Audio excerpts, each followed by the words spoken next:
안녕하세요. 오늘도 사연살롱을 찾아주셔서 감사합니다.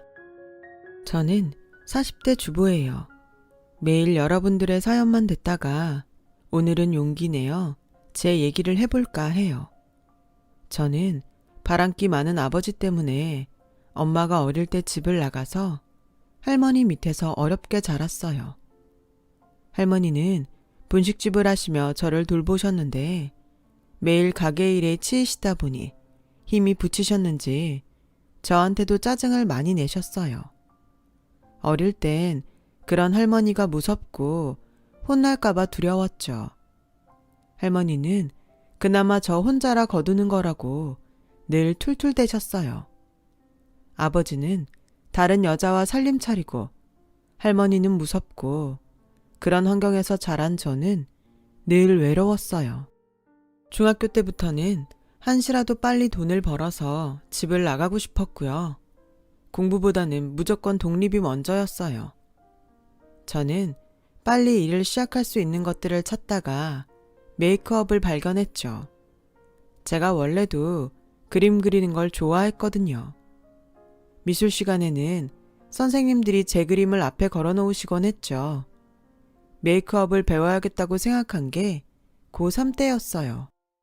처음에는 할머니 화장품으로 몰래 연습을 하다가 안 되겠어서 학교 끝나고 알바를 해서 돈을 모아 화장품을 샀어요. 처음에는 눈썹도 삐뚤빼뚤 그렸는데 점점 잘 그리게 되더군요. 실력이 느는 만큼 화장을 다 하고 나면 얼굴도 확 예뻐 보였고요. 저는 그게 너무 재밌었어요. 하지만 할머니한테 말할 용기는 나지 않아서 일단 화장품을 감춰놓고 조심하면서 연습했죠.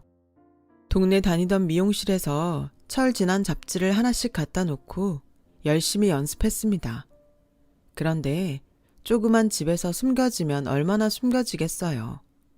게다가 너무 화장을 했다 지웠다를 반복해서 피부가 망가졌거든요. 할머니는 여드름이 심해진 거냐며 약국에서 약을 사다 바르라고 하시더라고요. 그러다가 제가 숨겨놓은 화장품들을 발견하셨죠. 너 이게 다 뭐냐? 웬 화장품들이야? 그러니까 그게 왜 말을 못해? 훔친 거야? 아니 할머니, 내가 돈 벌어서 산 거야. 이게 뭔데? 너 요즘 피부 뻘건 게 이것 때문이냐? 저는 결국 메이크업 공부를 하고 있다고 다 털어놓았어요.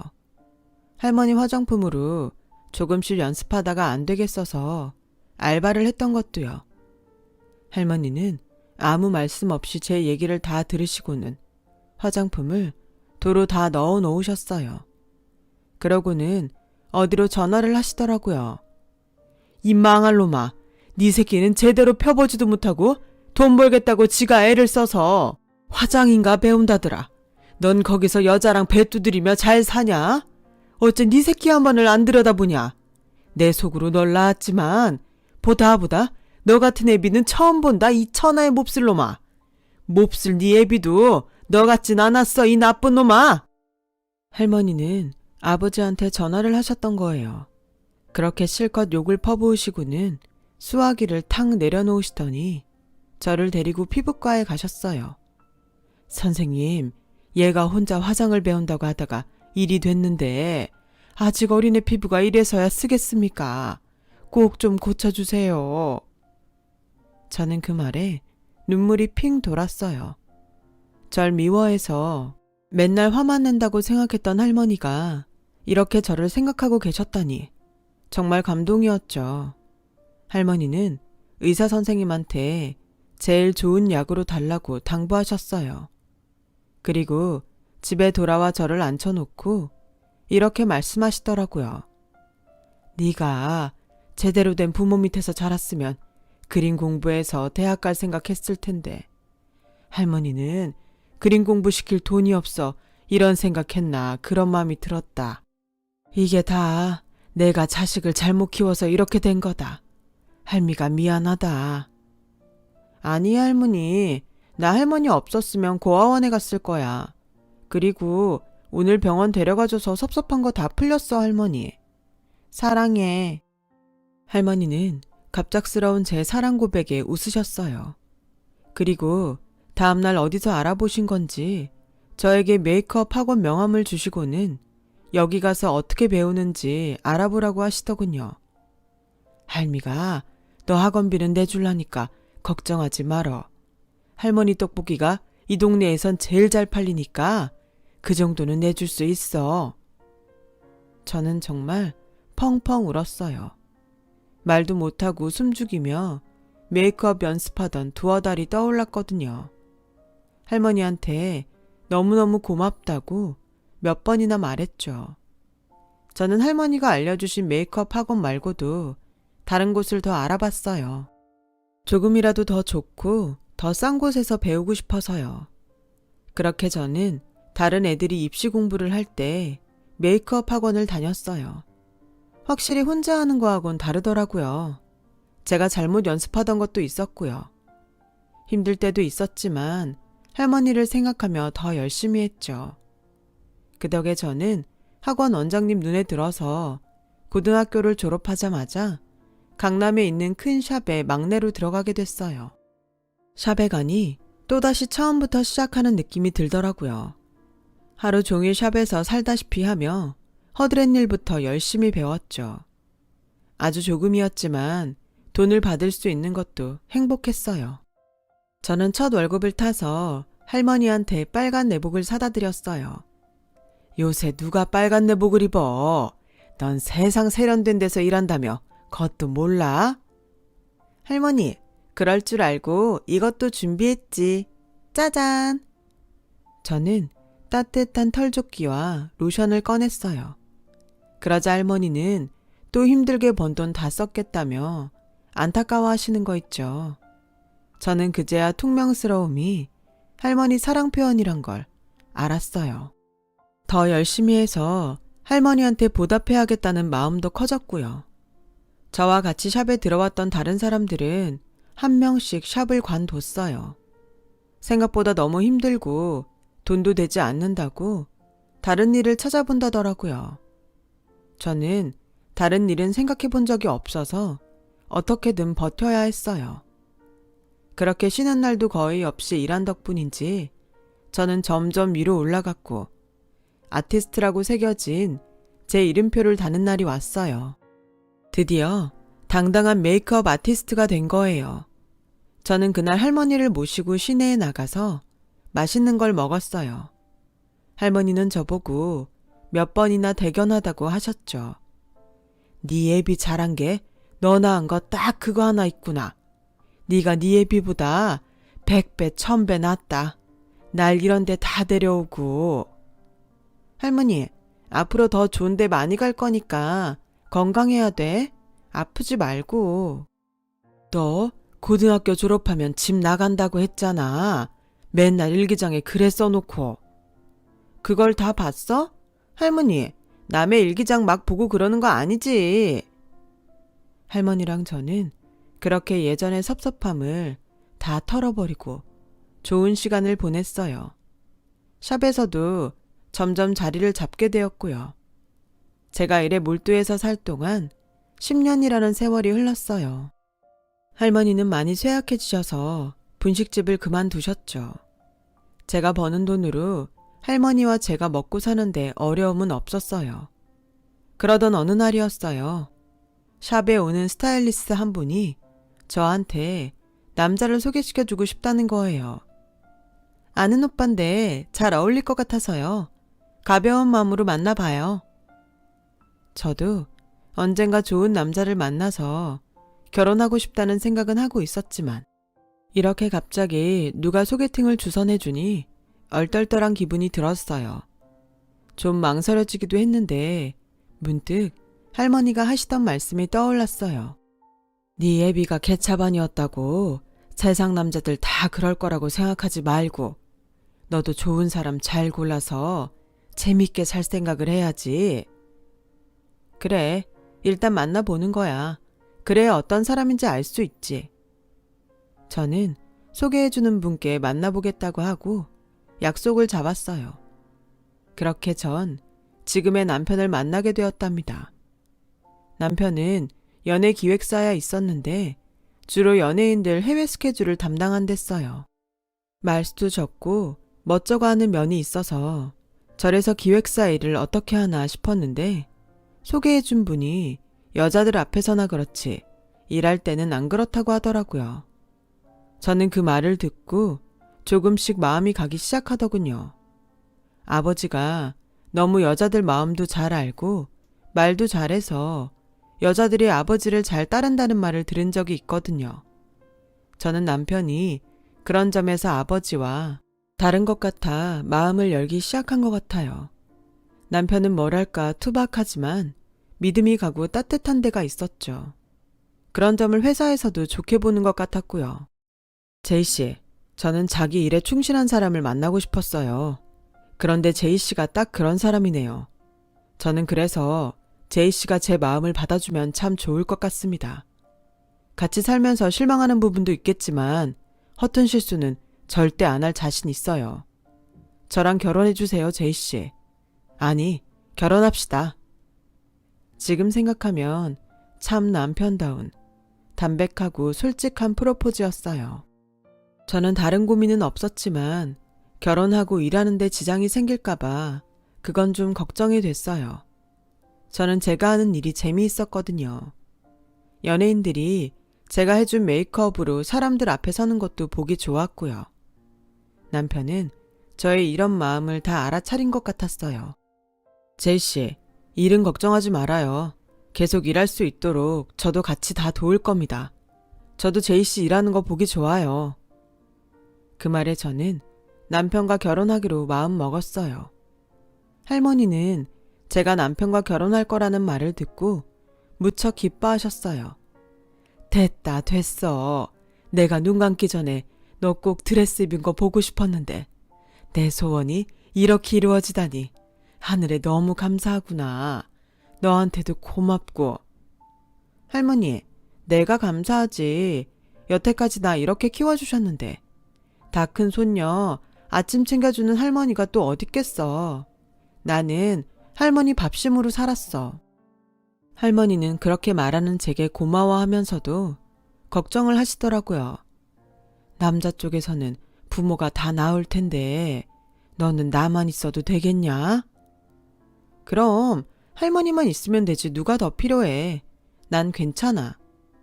하지만 할머니는 마음이 쓰이셨던 모양이에요. 그리고 제가 다음날 일을 하러 간 사이에 아버지한테 전화를 거신 거죠. 저는 그걸 모르고 일이 다 끝난 뒤 남편과 문자를 하고 있었어요. 제 담당 연예인 화보 촬영이 생각보다 늦어져서 밤 늦게야 일이 끝났거든요. 그때 모르는 번호로 전화가 걸려왔어요. 저는 일 때문에 누가 전화를 했나 싶어서 얼른 받았죠. 그랬더니 처음 듣는 나이든 여자 목소리가 들렸어요. 여기 보문동이야. 니네 아버지 집. 저는 깜짝 놀랐어요. 전화를 한 사람은 지금 아버지와 같이 사는 아줌마였어요. 아버지하고 같이 산 지 5년 정도 됐다고 하시더라고요. 네 할머니가 너 결혼하는 것 때문에 전화하셨나 본데 우린 한 푼도 못 보태준다. 진짜 열이 받더라고요. 아주머니, 뭐 착각하신 모양인데 할머니 그런 것 때문에 전화하실 분 아니세요. 아니면 왜 여태 가만히 있다가 갑자기 전화를 해서 사람을 불편하게 해.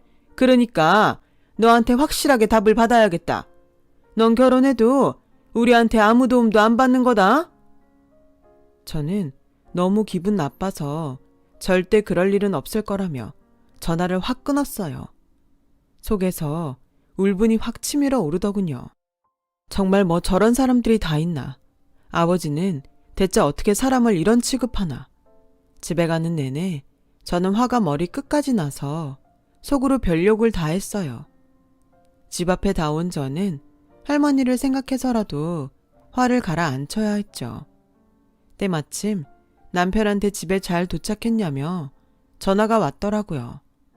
저는 잘 도착했다고 했지만 남편은 제 목소리가 이상하다는 걸 알아챘죠. 그새 무슨 일 있었나? 아까랑 분위기가 영 딴판인데? 왜 그래? 실은 갑자기 아버지랑 사는 아줌마한테 전화가 와서는 저는 그렇게 자초지종을 얘기하게 됐어요. 와, 정말 너무하시네. 아무렴 여태까지 혼자 다 키우신 할머니가 돈이나 달라고 전화를 했겠어. 딸이 결혼한다니까 알리신 걸 텐데. 할머니 아시면 정말 속상하시겠네. 남편은 저와 같이 할머니 걱정을 해주더군요. 남편의 따뜻한 마음이 전해져서인지 저는 곧 마음이 진정되기 시작했어요. 집에 들어가 할머니한테 아무 내색도 하지 않았어요. 할머니도 저한테 아버지한테 전화했다는 얘기를 하지 않았고요. 할머니, 나 할머니 떡볶이 먹고 싶다. 아이고, 늦은 밤에 떡볶이, 라면 먹으면 붓는다고 질색하더니 웬일이래? 오늘은 먹어도 될 것 같아. 그리고 좀 부으면 어때? 내가 연예인도 아닌데. 할머니는 저한테 떡볶이나 라면 만들어주는 걸 좋아하셨어요. 제가 학창시절 분식집에 안 갔던 게 할머니가 무서워서였거든요. 할머니는 그게 제가 창피해서라고 생각하셨대요. 하지만 그게 아니라는 걸 아시고서는 저한테 분식 만들어주는 걸 즐기셨죠. 저는 그래서 위로가 필요할 때 떡볶이를 해달라고 졸랐어요. 할머니는 그저 일 때문에 힘들었냐며 다 그런 거라고 조금만 참으라고 그렇게 다독이시며 떡볶이를 만들어 주시더군요. 저는 떡볶이를 먹으며 기분 나빴던 전화를 잊으려고 노력했어요. 남편은 제게 결혼식장에 할머니만 계셔도 충분하다고 괜찮다고 했고요. 남편 부모님도 성품이 좋으신 분들이어서 저를 잘 이해해 주셨어요. 저와 남편은 결혼 날짜를 잡고 하나씩 준비를 해 나갔죠. 둘 다 바쁜 일이라서 서로 시간을 맞춰 웨딩 사진을 찍고 드레스와 양복을 맞추고 하는 게 여간 어려운 게 아니더라고요. 가끔 너무 시간이 안 맞아서 좀 다툴 때도 있었지만 그래도 금방 풀고 화해했죠. 그렇게 눈코 뜰 새 없이 바쁜데 어느 날 집에 가보니 아버지가 와 계셨어요. 저는 어릴 때 보고 처음 보는 거라 처음엔 잘 알아보지 못했어요. 생각했던 것보다 얼굴에 윤기도 자르르 흐르는 게 좋아 보이더군요. 아유, 임마. 그래도 친아버지인데 어떻게 얼굴을 기억 못하냐? 사람 섭섭하게. 아버지 말에 할머니는 벌컥 성을 내셨어요. 말은 똑바로 해야지 이놈아. 네가 애한테 섭섭하단 말이 나와? 어머니, 그래서 지금 왔잖아요. 딸내미 시집 간다는데 애비 노릇은 해야지요. 아버지는 아주 후회한다는 듯 오그라드는 표정을 지으며 한숨을 내쉬셨어요. 제 속에서는 여러 가지 감정이 막 교차했어요. 그리고 전에 아줌마가 전화로 한 얘기와 아버지 태도가 달라서 헷갈렸고요. 그런 제게 할머니가 옆에 앉으라며 제 손을 잡으셨어요. 나도 네 애비 꼴 보기 싫은데 너는 오죽하겠어. 그래도 결혼식에 애비 손은 잡고 들어가야지. 일단 그것만 생각하자. 결혼식 잘 치르는 거. 저는 별 수 없이 알겠다고 했어요. 그리고 또 다시 결혼 준비로 바쁜 날들이 지나갔죠. 그러다가 한복을 맞추러 가는 날이 됐어요. 저는 할머니와 시어머니와 만나기로 한 약속 장소까지 나갔어요. 시어머니께 막 인사를 드리고 샵으로 가려는데 아버지한테서 전화가 왔어요. 그러더니 무작정 아주머니를 바꾸시더군요. 그런데 그 아주머니가 하는 말이 정말 기가 막혔어요. 원래 우리가 가야 되는데 어디서 하는지 가르쳐주지도 않고 해서 네 아버지랑 내 사이즈 부를 테니까 그대로 받아 적어서 전해라. 그게 무슨 말씀이세요? 무슨 사이즈요? 우리도 결혼식에 가려면 입을 옷이 있어야 될 거 아니야. 우린 벗고 가니? 아니요, 그게 아니라 왜 그 옷을 저희가 해요? 제가 그렇게 말하니 아주머니는 펄펄 뛰셨어요. 당신 딸이 지금 뭐라고 하는 줄 알아? 그 옷을 왜 지들이 하냐는데? 이런 대접을 받으면서 우리가 왜 그 결혼식을 가야 돼? 내가 미쳤지 미쳤어. 남의 다 큰 딸 결혼식 가는 거 생각만 해도 피곤한데 지 도망간 엄마 자리에 서겠다고 하고. 그 말에 저도 화가 나서 뭐라고 하려는데 곧 아버지가 받으셨어요. 제이야, 일륜지 대사에 큰 소리 내서 좋을 거 하나도 없다. 우리도 가는 게 썩 편치 않아. 어머니가 와달라고 하셔서 가는 거지. 그런데 네가 우리한테 이래서야 쓰겠니? 그럼 제가 할머니한테 안 와도 된다고 말씀드릴게요. 제가 열받아서 이를 악물고 말하니까 아버지 태도가 금세 변하더군요. 아니다, 아니야. 아무래도 오해가 있는 모양이니까 한번 만나자. 다 같이 만나서 얼굴도 보고 밥도 먹으면 다 풀리지 않겠니? 글쎄요. 아주머니도 그렇게 생각하실지 모르겠고요. 저는 이대로도 괜찮아요. 이 사람도 같은 생각이야. 좀 다혈질이라 그렇지. 내 다시 전화하마. 아버지는 제가 계속 화를 내니까 얼른 좋게 말을 하고 끊으셨어요. 아무래도 아주머니는 내 결혼식에 돈 들어갈까봐 신경이 쓰이는 건가 싶더라고요.